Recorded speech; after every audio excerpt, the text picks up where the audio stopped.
truth is the most convincing story that maps onto reality, and that's why the central narrative is falling apart. Right now in the United States, people should not be walking around with masks. We must see the central narrative for the fiction that it is. We are Americans. While elections are sometimes messy, this was a secure election. The founders began the fight for human liberty and self-governance, and it's up to us to finish the job. I'll tell you what, we are in a truth emergency right now. This is the end game.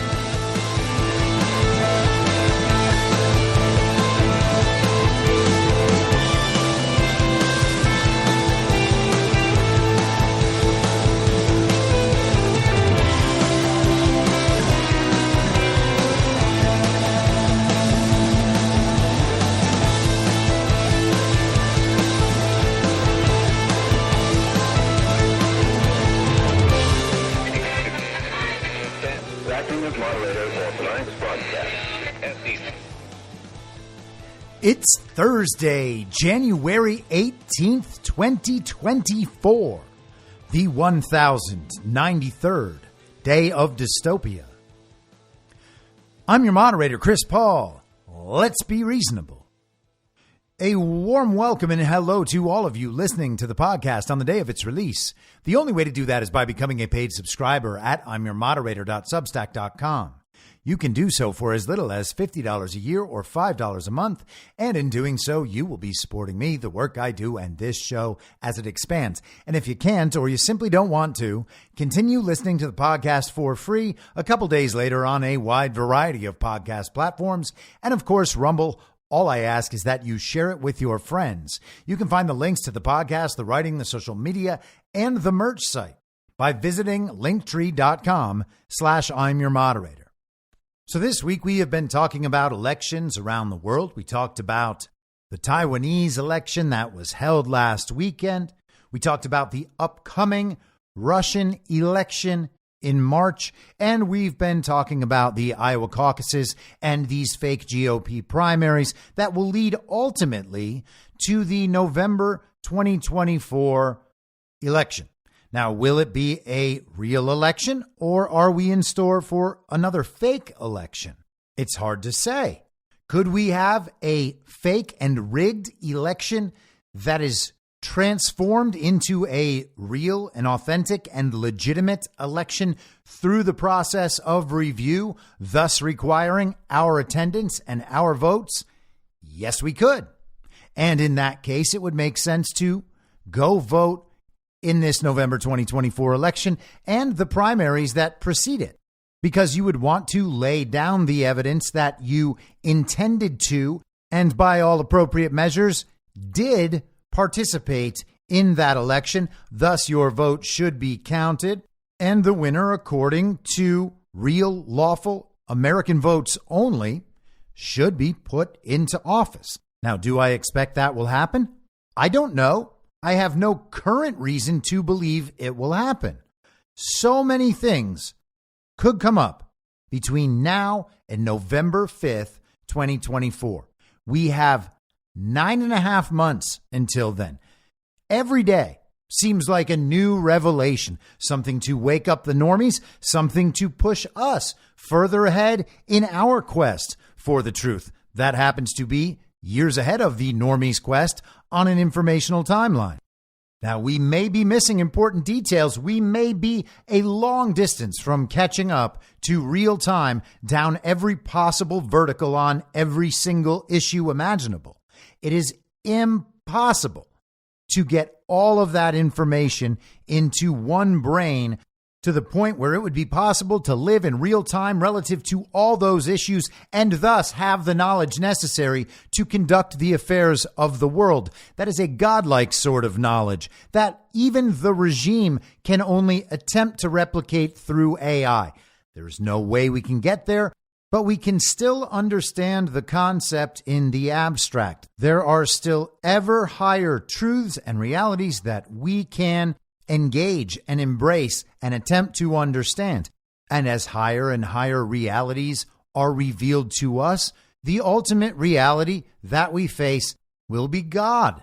And we can try to draw closer to that, and we can try to act in accordance with that reality right here on earth in our own lives. Indeed, that is our purpose. Our purpose is not to worry about all of the material concerns that our society and our culture have thrust upon us in order to distract us from that much higher ultimate purpose. Now, understanding that does not mean that the concerns of the material realm are not legitimate and real. We must deal with them as we go through our days, and it is through dealing with them that we can attempt to act in accordance with that higher truth. Now, if you're tracking what I'm saying so far, then it makes sense for us to guide ourselves and act in a principled manner that is reflective of that understanding. It is not to emphasize a series of practical and logistical and pragmatic concerns that might lead us to choose an option that is not reflective of these higher principles.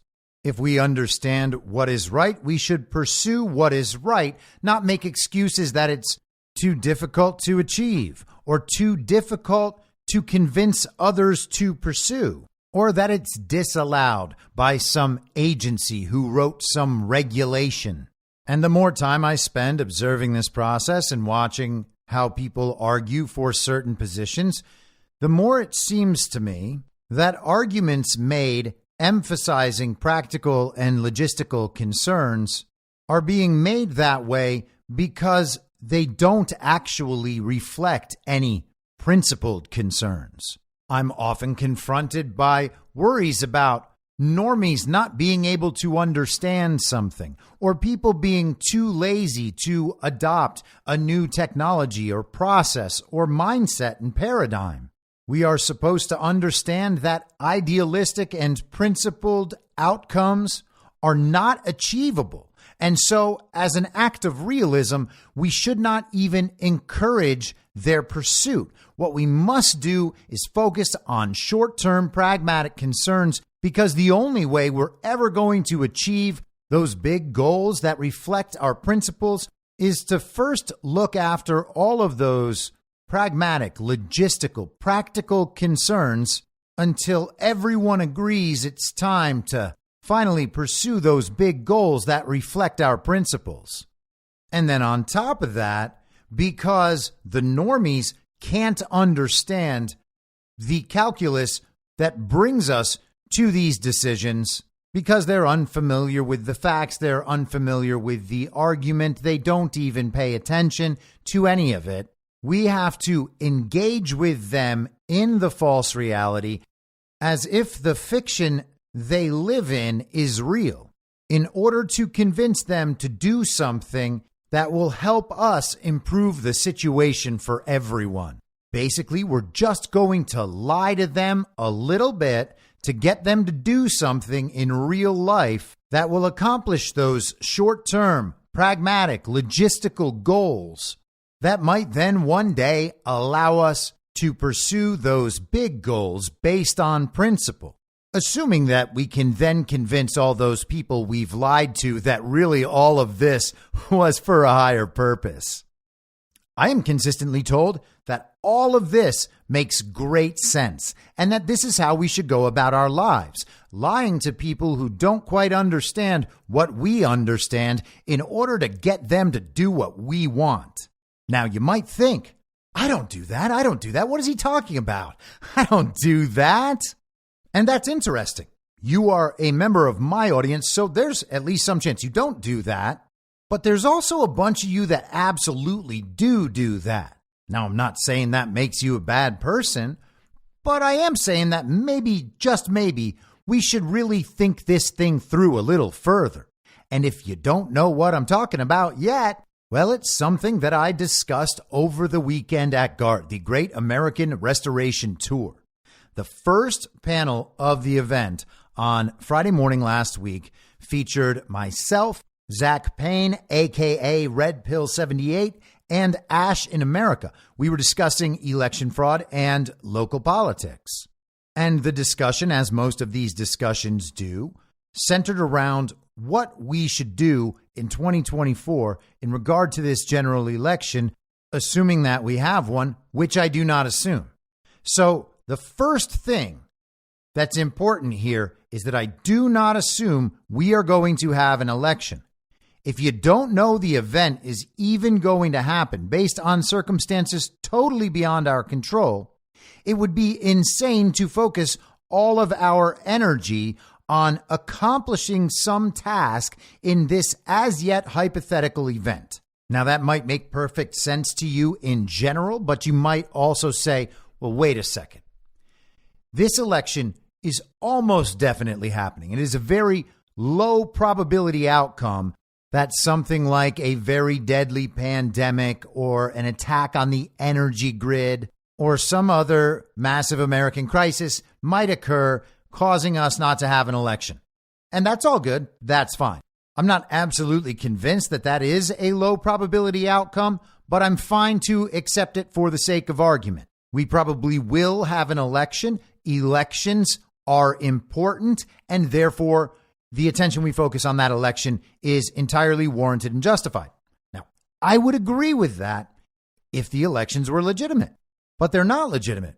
And we know that. We know that beyond a shadow of a doubt. There is no reason to believe that the elections are legitimate. We would have to believe that Joe Biden actually received 81 million real lawful American votes as reported. And there's no proof anywhere that's true. Our elections are held on voting machines. J. Alex Halderman's report and Dominion's own discovery documents in their case against Fox News make clear that the voting machines cannot be reliably expected to produce a result that reflects the will and intent of the voter. And that doesn't even begin to address things like the fact that many of them aren't certified or they go through updates and software changes outside of the legal window with no new certification.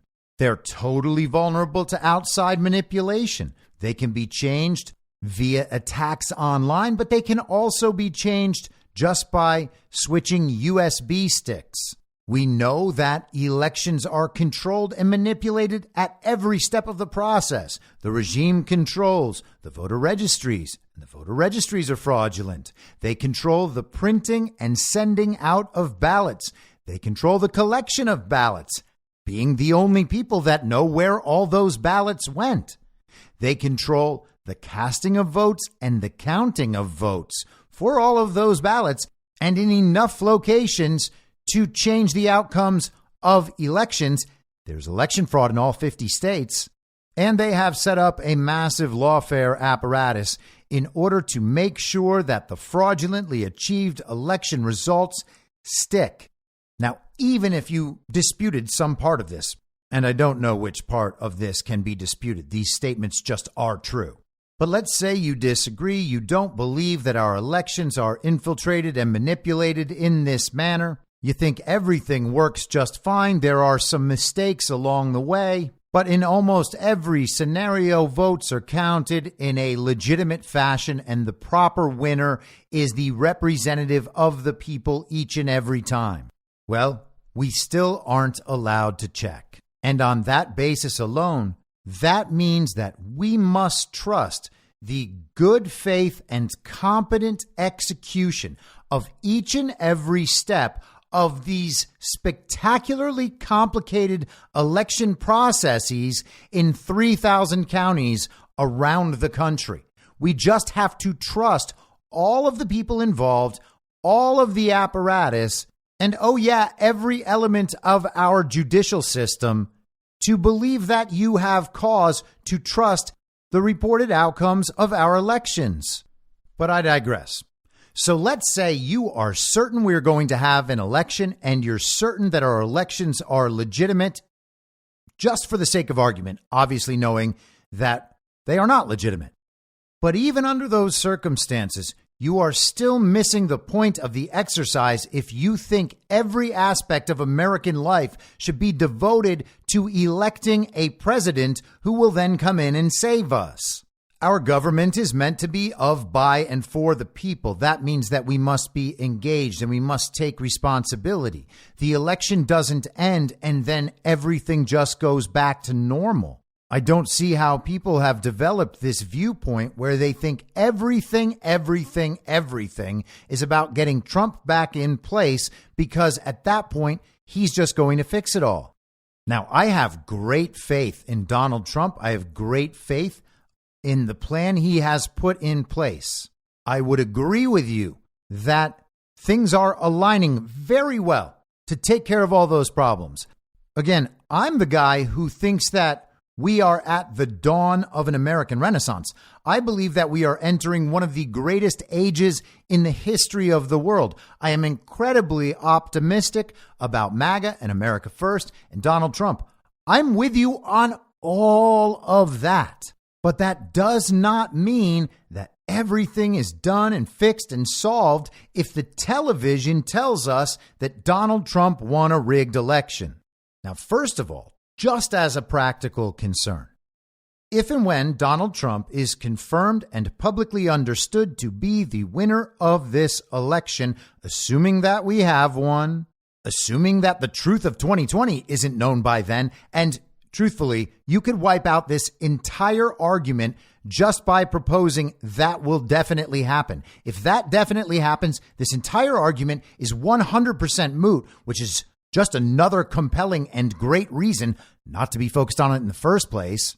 But assuming that Trump is named the winner, everybody knows Trump's the winner. Trump is going to be president. We have ceremony. Trump is president, blah, blah, blah. Assuming that scenario, they will immediately begin to try to subvert him in every way possible. The hate movement will be directed toward him and all his supporters. They will try to create as much chaos as possible to make sure that not only can the quote unquote damage from Trump be limited, but that in the meantime, he will be painted as an evil dictator, the next Adolf Hitler. And you might say, yeah, well, no one's going to believe that at that point. Hey, maybe you're right. Maybe no one will believe that at that point. One of the things that is going to make sure no one believes that at that point is getting to the truth of our elections and the understanding for everyone across society that our elections are fake and Donald Trump already won in 2020. And you don't do that by convincing people that our elections are free and fair and safe and secure and that the reported results accurately reflect the will and intent of the American voter, because they don't.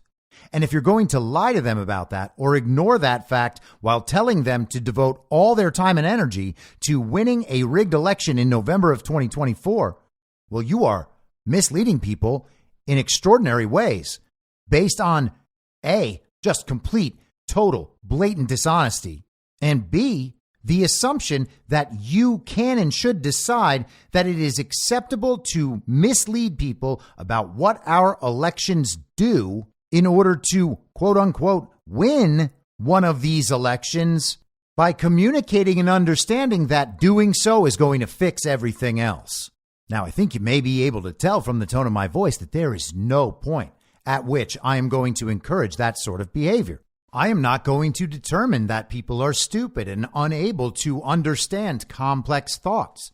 You just have to tell them what to do and expect them to do it. It doesn't matter what reason you give them. They're going to be doing something for the good of everyone. So therefore, misleading them about what they're doing in an election, well, that's not a problem because it's going to come out right.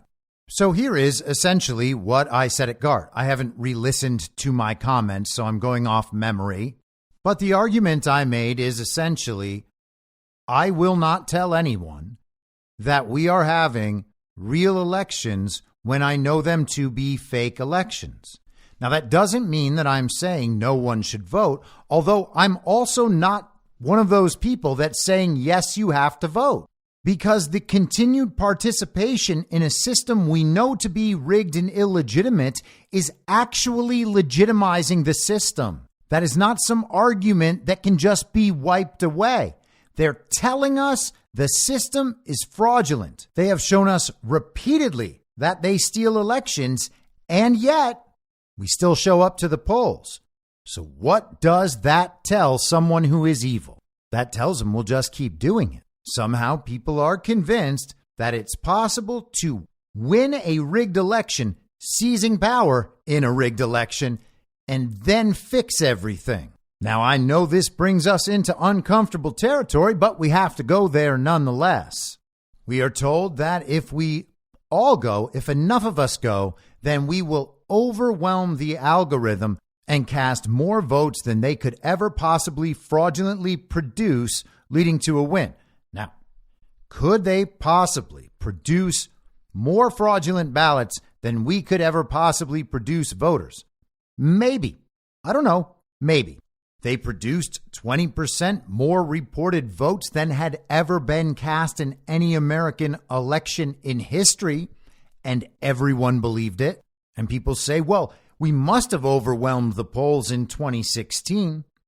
Well, it's possible that's true, but it's not necessarily true. There are absolutely other things that could have happened in 2016. Negotiations behind the scenes, ghosts in the machine, manipulation from outside that shut off their algorithm's ability to create results, an inability by Hillary Clinton and the global regime to sell the narrative that Hillary Clinton won after seeing the news coverage as it progressed throughout the night.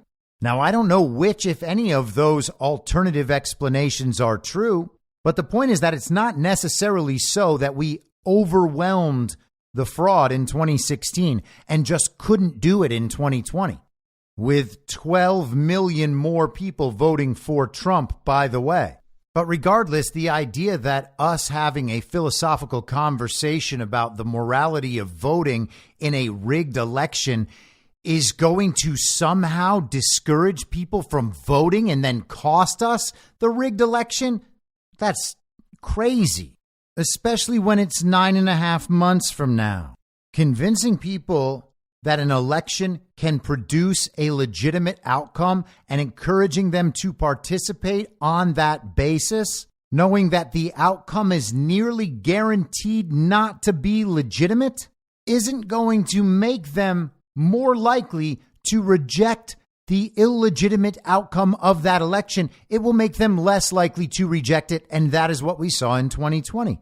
In fact, that's what we also saw in 2021, in 2022 primaries, in the 2022 general election, and in 2023 with the Kentucky governorship and various other ballot measures, the abortion thing in Ohio. We had an abortion thing in Kansas, I think, in 2022. And again, we have these elections that we know are fraudulent, or at the very minimum, that no one anywhere can prove are legitimate.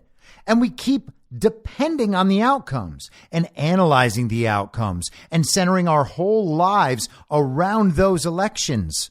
All the while, all of this promotes the illegitimacy of those elections and makes it harder to convince people of the clear and simple truth that the elections aren't legitimate. Through our actions and words, we are promoting the legitimacy of a system we know to be illegitimate. That's not honest. That's not moral. There is no pragmatic or logistical argument that can override that simple fact. Now, if you can admit that and you want people to vote for practical and logistical concerns, then you should be honest in making that case. You should say, we don't have legitimate elections in this country. We haven't had them for a very long time, in fact. But it's important to vote in them anyway because, for instance, you going down to vote and monitoring the situation at your polling location and making sure that people are following the law, or recording your experience to tell others about it, or getting your vote in case these are properly audited and a legitimate outcome is then achievable. Go ahead and make that case. Any awakened person or any supporter of Donald Trump who knows our elections have severe problems is going to be open to that argument because it's a sensible argument. It may be what carries the issue for me. I know that my vote may well not be counted at all, but it is possible that it might be counted someday if we do the work to get these elections reviewed, and therefore I'm going to go cast that vote. I could see myself accepting that argument as the right reason to go vote. But we can't spend the year convincing people that the election system has any possibility of producing a legitimate outcome. And for that reason, we have to go, because even if it's fraudulent, maybe we'll just overwhelm the illegitimate outcome. We are dealing with a regime, with a uniparty, with a government that censors the people. They want to remove all of our constitutional rights, and somehow we still believe that they're going to let us decide who our representatives are, even though they have all the means and the abilities to decide them for themselves. And let's think about what we're going to do if we do show up and vote, pretending that the system really can produce a reliable result that accurately reflects the will and intent of the American voter. Now, we being people very attuned to American political life, we might know most of what we're voting for on our ballot. We might be able to make fully informed decisions, or at least decisions that we've taken some time to consider. But what about all these people who we're going to, I guess, trick into going to vote because voting is the most important thing in the world, even though they don't count our votes and everybody knows it, and they've stolen elections not only in 2020, but in 2021, 2022, and 2023. Well, what are all those people going to do on their ballots? We can't expect that they're going to have looked into all the candidates and all the ballot measures, all the issues. So we're just going to tell them to vote for all the people with little r's next to their name. And if we do our very, very best and totally overwhelm the system, well, then we're going to have Donald Trump in office and maybe a few MAGA congressmen and senators. But what do we know? We didn't actually bother checking. We just got everybody to go vote for the person with a little R next to their name. We might end up with an entire regime establishment, Republican House and Senate. We might have Republicans at the state and county and local levels. We might elect a massive national slate of rhinos. And if we have a massive Republican landslide, well, we're going to tell everybody the Republicans win. Our elections are legitimate. We overwhelmed the polls and produced a legitimate election outcome, and then be in a position where we have to tell people that despite our overwhelming victory and this legitimate outcome, we also have fraudulent elections that we now need to fix. In fact, we need to replace the entire system with one that is transparent and can create a sense of legitimacy throughout the public, people on quote unquote both sides. Well, who the hell is going to buy that after you've been lying to them for the next year from right now? Probably nobody. And how are things going to go once we've put Donald Trump in office, but have rhinos absolutely everywhere else? Is Donald Trump going to fix all of these elections at the state and local level? Oh, no. All of these rhinos that we have put back into office by overwhelming the fraud. They're the people who are going to fix the elections at the state and local level. But wait, you might say, why would we have all of these rhinos in the general elections? We haven't even had the primaries yet. Maybe we're going to elect some MAGA candidates in the primaries. Okay, which primaries? The ones that are run on that same fake and rigged election system? Well, okay, good luck getting those MAGA candidates across the finish line. Now, Donald Trump might endorse them, and maybe we'll get some great victories, as we were told we did in 2022. Kari Lake survived an attempt to run some establishment candidate against her and take that election for, I believe her name was Karen Taylor Robeson. Dr. Oz dealt with the same thing in Pennsylvania. The establishment wanted a guy named Dave McCormick. And hey, maybe Dave McCormick is a good guy. We will see in the future. But the GOP establishment absolutely cheats in the primaries. So what are we going to do throughout this primary season? Are we going to call out election fraud by the Republican Party as they attempt to make sure that MAGA candidates aren't there for the general election? Or are we going to pretend that elections are legitimate for the next 9.5 months in order to convince people to go vote in a rigged election, because we have convinced ourselves that you can win a rigged election and you got to vote. Oh, it's just a moral imperative to vote because we need to get the president in there because the president's going to fix everything at that point. So we're just going to lie to everybody about our election's legitimacy for the next 9.5 months because we're worried that if we don't lie to them, then they might not vote and then we might not win a rigged election. And then, oh no, we're all going to die in Joe Biden's second term, just like we all died in his first term. Now, the obvious question might be, when are people going to start telling the truth? Does that happen after we win the rigged election and seize back power? That is when we're going to start telling the truth about all this? But the other problem with all this is that it still leaves us in this position where we are subservient to this God King, this Lord, this master we have elected. And again, I love Donald Trump. This is not about Donald Trump. This is about the position of president and the idea that the future of our lives are dependent on who the American president is, while the identity of that person is determined in rigged and stolen elections. If this is how we view things, we are not capable of being part of a government of, by, and for the people. And what will happen after Trump? Everyone just expects him to be a kingmaker. Choose Vivek. Choose Carrie Lake. Choose Tucker Carlson. It's all ridiculous. At what point do we become honest and fix the election system? At what point do we actually take back and recognize and exert the power each one of us has? It has become fashionable within the MAGA world to project the likelihood of a scenario that I proposed years ago, somebody winning an election and then calling for their own election to be audited. And people are suggesting this might be what Donald Trump does this fall.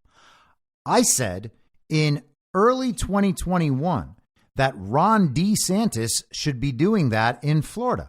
He should call for a review, a full forensic audit of Florida elections, and reveal all of the fraud in Florida, proving to the country that even in a state that elected Donald Trump, there was still rampant election fraud and manipulation. But obviously, Ron didn't do that. Now, is Ron part of some plan and that's why he didn't do it? Okay, maybe. But he also might not be. He also just might be a regime stooge who was never supposed to be governor of Florida. It actually was supposed to be Andrew Gillum. Donald Trump just had different plans in mind, and all of a sudden, Ron DeSantis was the governor of Florida.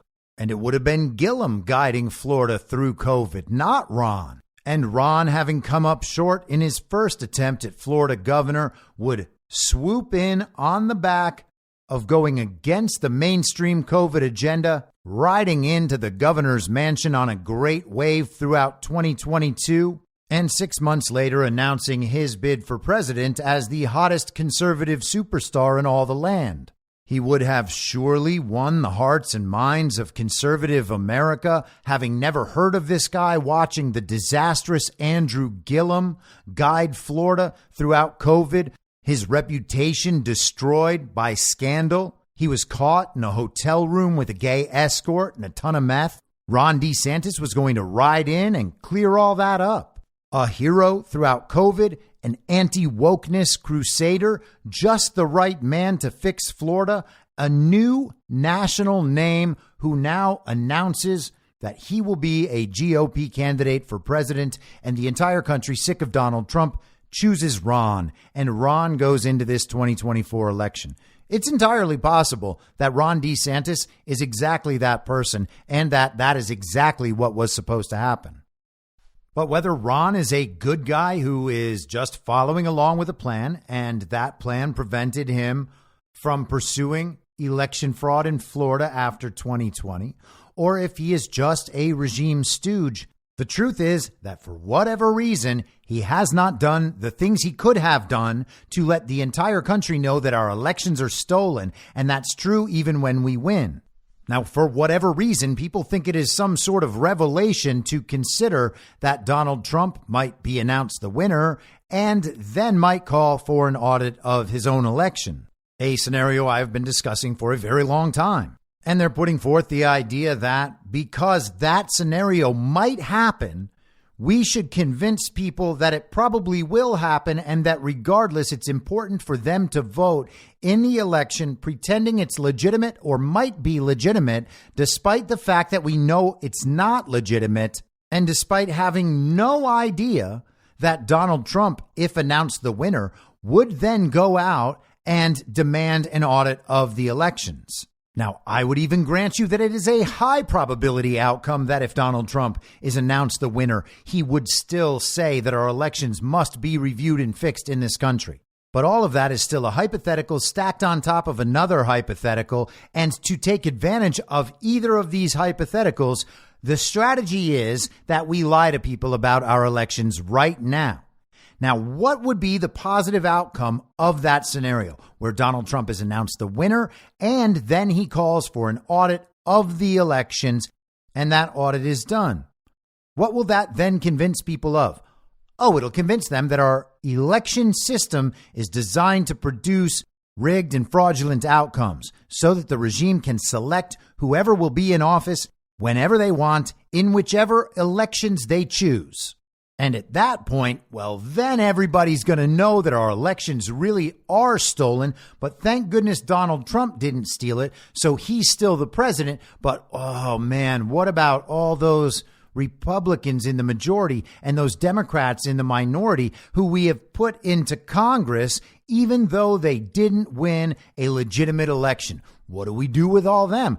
Oh, well, then we run smack dab into an entirely new series of problems that haven't been anticipated or dealt with at all because we convinced people that it was the most important thing that could ever happen for them to go out and vote in a rigged election as if it was legitimate on the hope that it might be somehow legitimized later. And even after it is legitimized, we still have to deal with the problem that we have installed a whole new set of representatives all across the country who are not legitimate, despite the fact that Donald Trump and some other Republicans did win legitimately.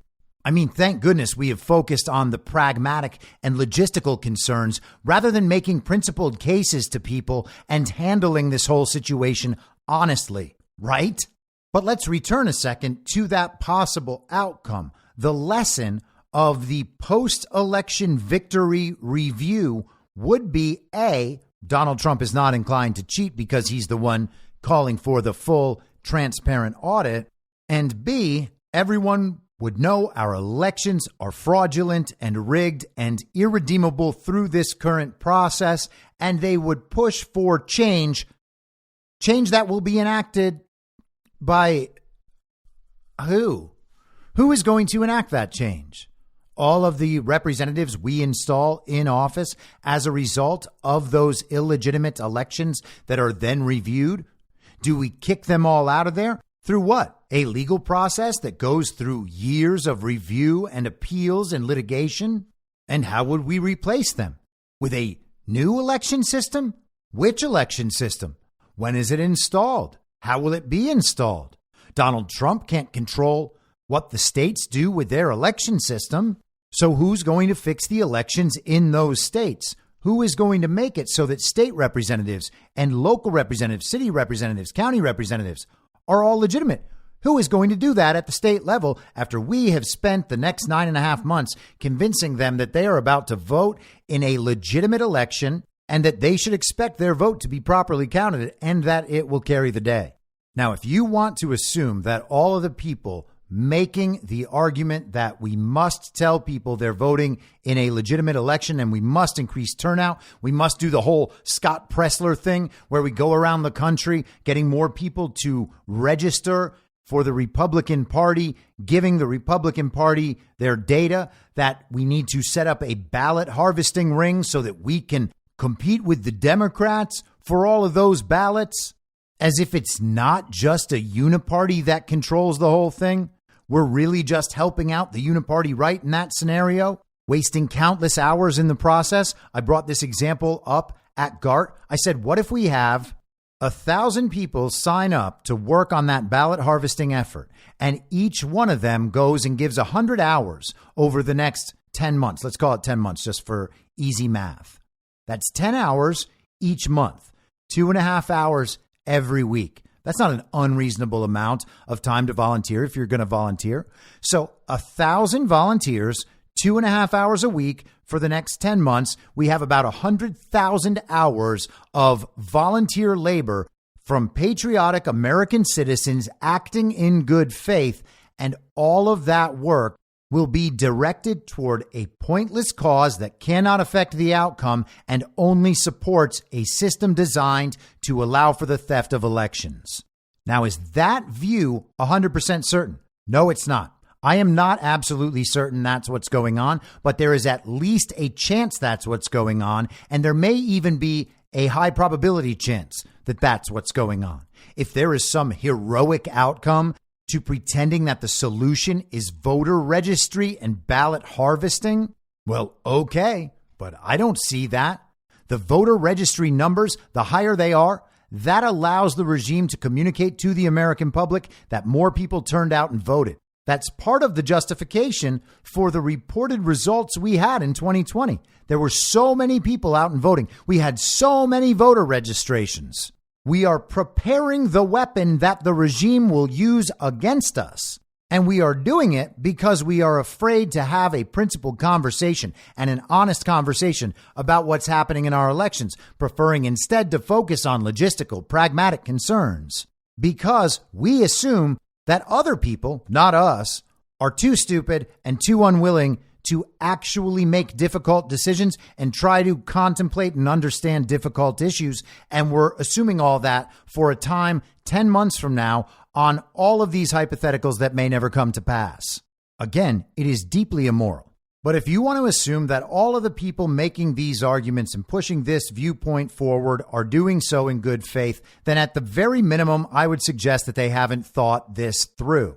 But I don't think that we can just go around assuming that this argument is being made always in good faith. Again, we have been through election cycle after election cycle since 2020. The Glenn Youngkin election in Virginia and the Phil Murphy election in New Jersey in 2021 were clearly manipulated results.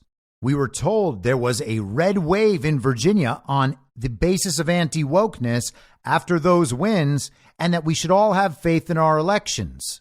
We saw manipulation in the 2022 primaries, and then we saw an election stolen in broad daylight in front of everybody. The entire nation knew about it in the Kerry Lake election, and Con Inc. just kept chugging along, saying our elections are free and fair, safe and secure, and that the reported results accurately reflect the will and intent of the American voter. Now, are those elections being tracked? Are they being monitored?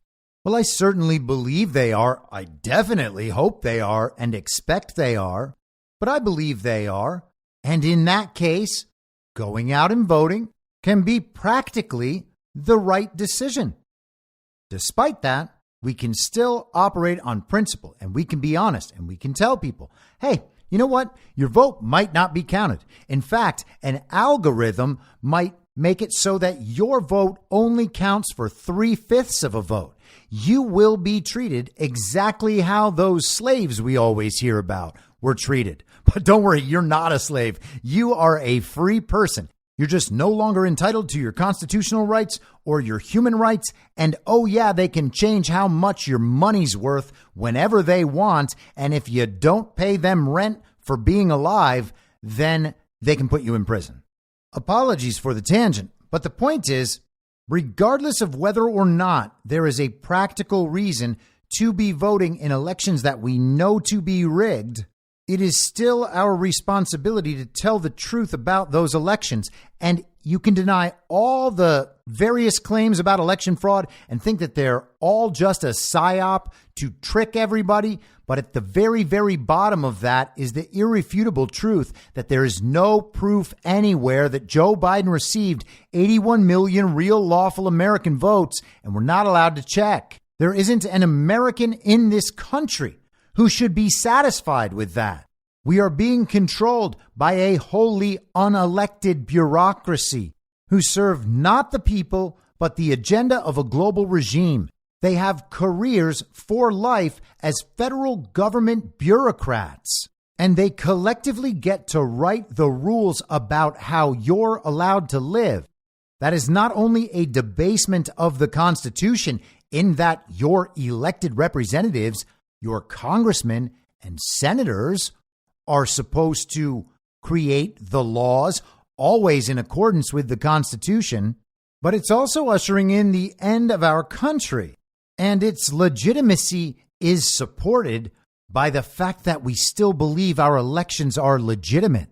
We have a responsibility to the country and to ourselves to make sure that our votes, our elections are legitimate. This is the only voice you have in this society. We are being told to pretend that we are allowed to exercise that voice when we aren't by people who say they are very, very concerned about us. The point is that if we never actually understand that our voice has been stolen from us, that our vote has been stolen from us, that our country has been stolen from us, or perhaps more accurately, we gave it all away, then what is the path forward? Just leave it to Donald Trump? He has a plan. He'll put it all in place. Are we supposed to accept that? Hey, here's your new system. We know you didn't choose it, but here it is. Did you weigh in on that? Did representatives of your state ratify that new constitution? At what point are people going to get involved and be honest about what it is we're dealing with? Now, here's another scenario that I think might be more likely if indeed we have an election and if our elections are not made legitimate by that point.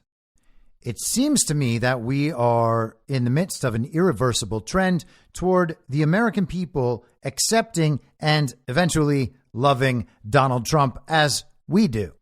All that requires is simply understanding what has been done to us and what has been done in our name, and then taking the next step and realizing that all the people who did all those things all hate Donald Trump and all hate MAGA. And if that's the case, well, then Donald Trump might be your guy, and it turns out that he is. Now, I have no doubt that we are going to get there in the next 9.5 months, and it will be sped along all that much faster if the truth about the 2020 election is revealed. Now, that's only going to be one of many truths that are revealed over the course of this year. We can see them bursting like wildflowers on a spring morning after it's rained. And with each new revelation, people not only understand that Donald Trump is more inevitable, but also that that inevitability is more attractive because that is the right solution. And not only are we choosing it, but we can feel everyone else choosing it and going in that direction. That is what the air of inevitability provides. Everyone knows this is the right move. That is the trend line we are on. That is going to continue for the rest of this year. Now, people talk about Joe Biden being replaced with Michelle Obama, replaced with Gavin Newsom, replaced with Hillary Clinton. Today, we heard that he might be replaced with Gretchen Whitmer, who just signed a new 7-figure book deal. And we know all about book deals. They pay hundreds of thousands or millions of dollars as an advance. That is money that goes to the author, that in the smaller cases allow that author to live and pay the bills and have a normal life while writing, because the publisher wants to acquire the rights to sell that author's next piece of work. Then the book goes to market, and the profits on that book are retained by the publisher up until that advance has been settled out with book profits, and after that, the author begins to participate in sharing the profits of the book sales. That is a general picture of how that sort of thing works. Now, Gretchen Whitmer, someone we're told, is a very popular national political figure. She's getting over $1 million as an advance for this book. So someone is giving Gretchen Whitmer $1 million. And for that $1 million, Gretchen Whitmer is selling the rights to a book that she is going to write. Really, it's going to be a ghostwriter writing it, and Gretchen Whitmer will weigh in with some of her cutesy opinions and her little experiences, and it'll be a book that's all by her with help from blah, blah, blah. Often they don't even tell you the name of the ghostwriter. Now, when Gretchen Whitmer's book sells like 6,000 copies and the publishers made 15 grand after paying out over $1 million as an advance, the deal might begin to look stupid if you're a normie. If you're not a normie, then it looks just like money laundering. But whoever it is, Biden could be replaced. We're told probably won't be replaced, though. And so it's Trump and Biden. Everybody by that point understands, at least let's say to the extent that Trump supporters did in the fall of 2020. Now we have every awake person, every person who could potentially awake on that page with us. That is a massive, massive majority. It was already a massive majority in 2020, and people really do have to come to terms with that fact. But Trump's support will have gone up by 50%, if not double. Every trend is in Trump's direction, and people are now giving him the benefit of the doubt. They're giving him a second chance because they've seen how corrupt all the people attacking him truly are. Now, if I'm right about that, and I think that I am, and we see an election where Donald Trump is reported to have received 95 million real lawful American votes, and then we're told that Joe Biden received 115 million real lawful American votes, every American in this country is going to know that our elections are stolen. We even have the media and the globalists agreeing that Donald Trump is probably going to win this fall. And that is very likely because they don't think that they'll be able to stop him, and they need to seed new narratives through which to subvert him in that second publicly recognized term. And they're going to call us all Nazis. But regardless of the reasons, they are telling the entire public that Donald Trump is probably going to win. Even liberals who will go out and vote for Joe Biden and hate Donald Trump will still think Donald Trump is going to win. Now, if way more people like Donald Trump in 2020, way more people think that the global regime is corrupt and they can see that our elections are stolen and that the World Economic Forum's agenda is just global communism, that climate change is a hoax, that pandemics are a hoax, that we get lied into wars, that they really did support Nazis, and that they've spent the last 3+ years attesting to the legitimacy of an obvious treasonous usurper, and then they're told that Joe Biden has won the 2024 election with 115 million real lawful American votes to Donald Trump's 95 million real lawful American votes, everyone's going to know it's fraud. Everyone will know it's fraud. The liberals might not even have the courage to lie and claim that the election results are legitimate in that scenario. And at that point, you can get everybody on the same page and actually fix things. Now, I'm not saying that's what's going to happen, but that is at least a scenario that could get us to the proper understanding with the ability to potentially fix it on a reasonable timeline.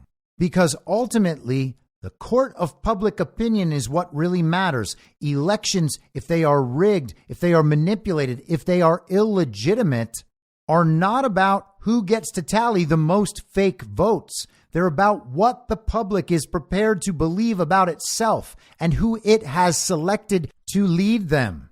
And so we reach some pretty confusing territory here.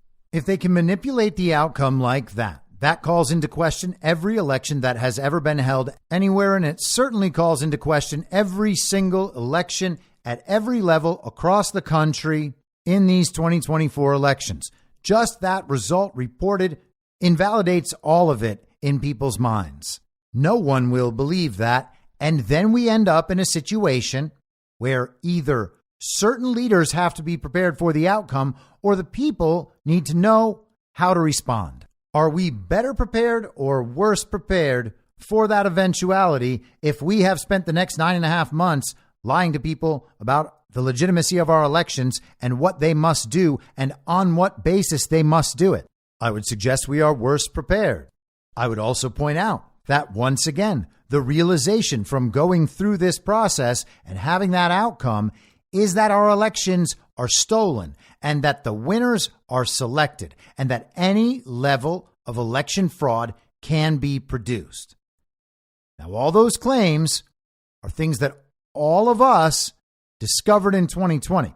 And if we can discover it in 2020, then people can certainly discover it in 2024. And we don't actually need another example for people to discover that. Because remember, we have examples in 2021, 2022 primaries, 2022 general, and 2023, as well as various other votes and elections throughout the last few years. Now, knowing that people will discover it in the future and could be discovering it now, what is productive about lying to those people for the next 9.5 months about that very thing they will eventually discover? I think you can see that this argument does not make any sense. It's because it is a terrible argument. It is wholly unprincipled. It is based on nothing but mistaken assessments of logistical and practical concerns, which is why you don't direct yourself toward choosing logistical and practical decision points when they are in violation of what the principled goals demand. And this is yet another reason why I have a real hard time just assuming that people making this other argument are doing so in good faith as awakened people. One of those has to be off at least a little bit.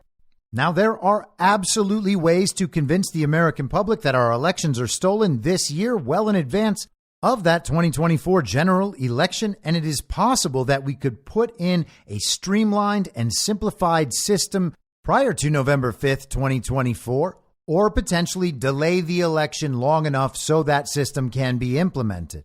But in those scenarios, it still does not make sense to focus everyone's attention on the election as the only potential solution to this awful situation, while lying to them about the legitimacy of the election and what they will be doing. We would spend all that time, energy, and focus on a hypothetical that never comes to pass, and actually convincing people to believe the opposite of that which they must be expected to believe in the future in order to turn this thing around. I know that people think there must be a good argument for voting in these elections with the understanding that if we get enough votes, we can defeat the cheating. But there isn't. And I'm not saying that we shouldn't vote. What I'm saying is, if we are going to encourage people to do that, it must be prefaced with the understanding that our elections are not legitimate and that we are voting for a different reason entirely. We are going in and voting so that there is a record of our desires and concerns, of our decision, of our voice, that one day, if the situation can be legitimized, will in fact record. And so it is necessary to put ourselves on the record. Or, and I think that this is actually more compelling, we need to make clear to everyone that no one besides Donald Trump could possibly win. Now, I expect people will already believe that by then.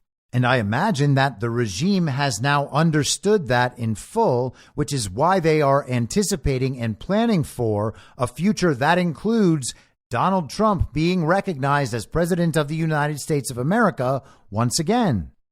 But here's the thing. That can be accomplished ahead of time, and it should be. But the only way to accomplish that is by bringing out the truth of all of these things, including and especially our stolen elections, which can't be accomplished if we're lying to people and convincing them that our elections are legitimate. It is an unfathomably bad argument, and it is poorly considered. At some point, we need to break free from these old paradigms, these old mindsets. For whatever reason, people are afraid to leave behind their prior understandings about how politics and our society worked. And people need to stop thinking that we're going back to what we had before 2020 if Donald Trump wins this fall. Again, I think we are at the dawn of an American Renaissance. I think it's going to get better, not worse, better. But part of it getting better is everyone waking up and understanding I actually have to decide what I want for myself. I have to decide what I believe and how I'm going to live. And I will not be talked into doing something other than that based on the poorly considered practical and logistical concerns of people who I can't even be reliably sure are acting in good faith. And that is where we are at right now with these people who are telling everybody that we can't destroy faith in our elections because we need all of these other people who don't know anything. We need them to vote. So what we're going to do is lie to everybody about what we ultimately need them to understand is true. Real smart, guys. The mindset doesn't work. It is a failure. It has already failed. It has failed. It has failed. It has failed again. It has failed constantly over the last few years with every election that arises. We are told by people who tell us they're acting in the best faith, just looking out for everybody, that we absolutely must vote. And then when we see that our elections are stolen, they just analyze the politics and say, well, it was because of abortion. Or, well, it was because Donald Trump and MAGA extremists turned off too many people in the center. And then we go right back to obsessing over and analyzing the details of complete and total fictions. We talk about the creepy little dude on the Bud Light can. We try to get a professor from Harvard fired. We make sure that we know all the ins and outs of the Fannie Willis scandal and all the fake indictments. But we never actually do a damn thing about election fraud. Isn't that incredible? Now, again, I'm not accusing anybody of making this argument in bad faith, and I certainly don't think everyone who's making it is. But I will say again that, at the very least, it is poorly considered. Now, am I telling people not to vote, which is the accusation I get and what I was hearing from people at GART who heard my comments there? No, I'm not telling people not to vote. Not once in this podcast that is now an hour long have I told people not to vote. But people will say, that is the impression that others will take away from what you have said. And once again, a person is deciding what another person thinks without any access to that person's mind. Oh, the things that I say are going to lead someone else to misunderstand me, and that is my fault, and so I shouldn't say these things that I'm saying. Again, you gotta wonder, are these people acting in good faith? Because right now, they're telling me that I can't address the truth of an important topic on the basis that someone else, not them, might misunderstand me, and then someone else, not them, might act in a way that might negatively impact the practical concerns of the person telling me not to say these things. So I have to not say these things based on their desire to achieve their practical and logistical outcomes the way they want, the only way they can conceive of. And I am supposed to assume that that person is acting in good faith, whereas I, the person who is not actually saying the thing I'm being accused of saying, I'm acting in bad faith. This is utterly convoluted nonsense. Again, to state my position so that it is quite clear, there are scenarios I can imagine where going out to vote and encouraging other people to vote in the election on November 5th, 2024 could be effective in a practical sense in case the election is ever reviewed and legitimate results can be retrieved, or because we need a physical display, a visual show of our strength in numbers, could be practically effective and accomplish our goals if we go about them in the right way, which is honest and with our eyes open about the fact that our system, as it exists right now, cannot possibly or reliably yield accurate results that reflect the will and intent of the American voter. But that is not an ideal outcome. The ideal outcome is accomplishing the goal of that act, which would be convincing the country that our elections are stolen, well before the election ever happens. Like right now, for instance, or after the New Hampshire primary, or after the Nevada primary, or after the South Carolina primary, or after Super Tuesday, or hey, maybe after March 19th, or let's just keep going throughout the primaries? When will people wake up to elections being manipulated right out in the open? Maybe they'll just give up and allow Donald Trump to win the primaries. Maybe they won't put up that contest, so we won't see all of those primaries play out in a way that people might notice. The Democrats don't seem to be intent on holding primaries at all. They're still going to tell their voters that the elections are legitimate, they're free and fair, they're safe and secure. And the reported results do, in fact, accurately reflect the will and intent of the voters. They're going to do that by canceling all of their primaries. So Joe Biden just becomes the nominee, or he wins the nomination and then is replaced by someone else. Now, we are being advised on what is good and smart and moral by people who are not trying to achieve the ideal outcome. They're actually working in the opposite direction until that point in the future where we have all convinced ourselves, about the legitimacy of our elections, until that point in the future where everyone realizes they're not legitimate. And then we just end up where we could be now if people had just told the truth about our elections this whole time, instead of focused on all of these ancillary political issues, thinking that, if we just wake up the normies, that's going to get everybody on our side and we will vote and we will win that 2024 election. And as soon as Donald Trump's back, he's going to fix everything. And when I say everything, I mean even those problems we worked very hard to convince other people did not exist. Well, hallelujah. What strategy that is. At some point, you got to wonder why these people don't want to just focus all the time on election fraud themselves and instead think it's a much better idea to lie to everybody, hoping that the election will just end up in some way that shows the nation our elections are stolen. Now, again, I'm not suggesting that people making the argument are doing so in bad faith. They might just be confused. They might be in some old habits, but it's not an awake point of view. It is not a wise long-term strategy to place short-term logistical and practical concerns above what you know to be true or principled moral concerns. It will never work out, which is why you don't do it.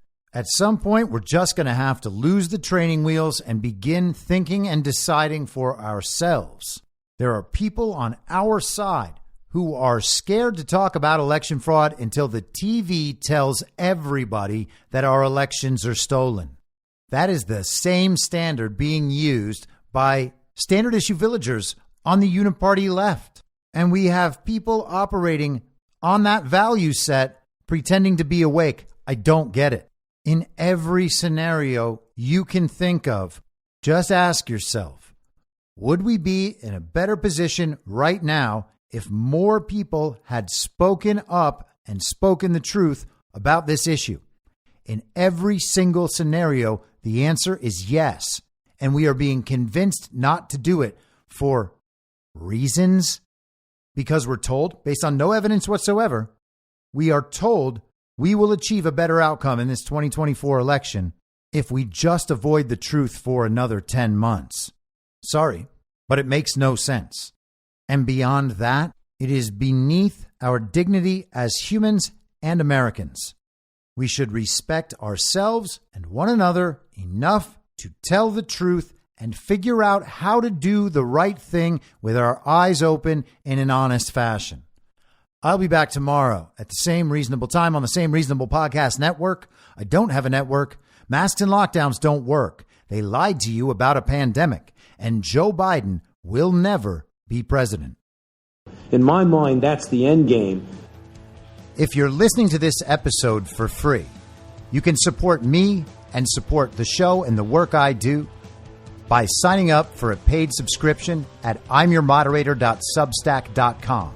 You can do so for as low as $50 a year or $5 a month. Comes out to under $0.25 per episode, and you'll blast right through the paywall for all of the writing. The merch store is www.cancelcouture.com, and you can find everything else by heading to Linktree. Linktree.com/I'mYourModerator. And I'll see you soon out on the range.